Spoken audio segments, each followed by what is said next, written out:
अपनी मौसी के घर जा रहा था। तभी मोटू को रास्ते में ज्योतिषी मिला। ज्योतिष ने मोटू का हाथ देखा। मोटू का हाथ देखते ही ज्योतिष बुरी तरीके से चौंक गया। मोटू समझ गया और उसने ज्योतिष को कसम दी कि तुम जो भी बोलो सच बोलना और मुझे पूरी बात बताना। तब ज्योतिष ने बताया कि तुम्हें एक अत्यंत ही सुंदर लड़की से प्यार होगा और तुम्हारी उससे शादी भी हो जाएगी। परंतु मोटू ने पूछा परंतु क्या?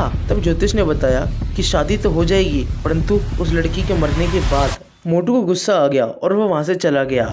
उसने सारी बात जाके अपनी मौसी को बताई। टुनटुन मौसी ने कहा कि हाथ देखना इतना सरल नहीं होता, मुझे भी हाथ देखना आता है, लाओ तुम मुझे अपना हाथ दिखाओ। टुनटुन मौसी ने हाथ देखा और मोटू को कहा अरे वो ज्योतिष तो झूठ बोल रहा था, ऐसा कुछ भी नहीं है। फिर एक दिन मोटू को एक अत्यंत ही सुंदर लड़की से प्यार हो गया।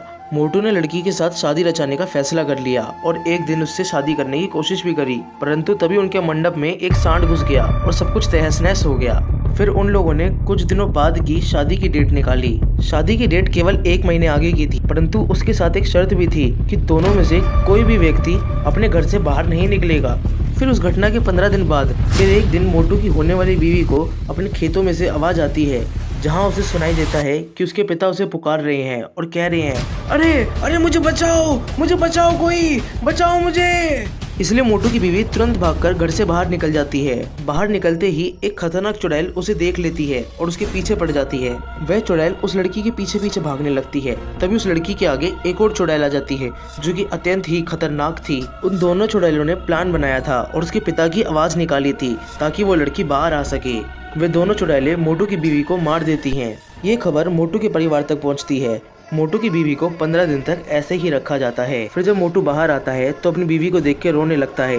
तभी उसकी बीवी एक चुड़ैल के रूप में उसके आगे आ जाती है। वो चुड़ैल मोटू को सारी बात बताती है और कहती है कि मैंने उन दोनों चुड़ैलों को हमेशा के लिए सुला दिया। मोटू की बीवी जो मर के चुड़ैल बन गई थी उसने मोटू से एक इच्छा जाहिर करी और कहा कि मुझे इसके बिना मुक्ति नहीं मिलेगी। मोटू ने उस चुड़ैल से उसकी इच्छा पूछी तो चुड़ैल ने बताया कि मैं तुमसे शादी करना चाहती हूँ, तभी मुझे मुक्ति मिलेगी। फिर चुड़ैल और मोटू की शादी होती है और चुड़ैल को मुक्ति मिल जाती है।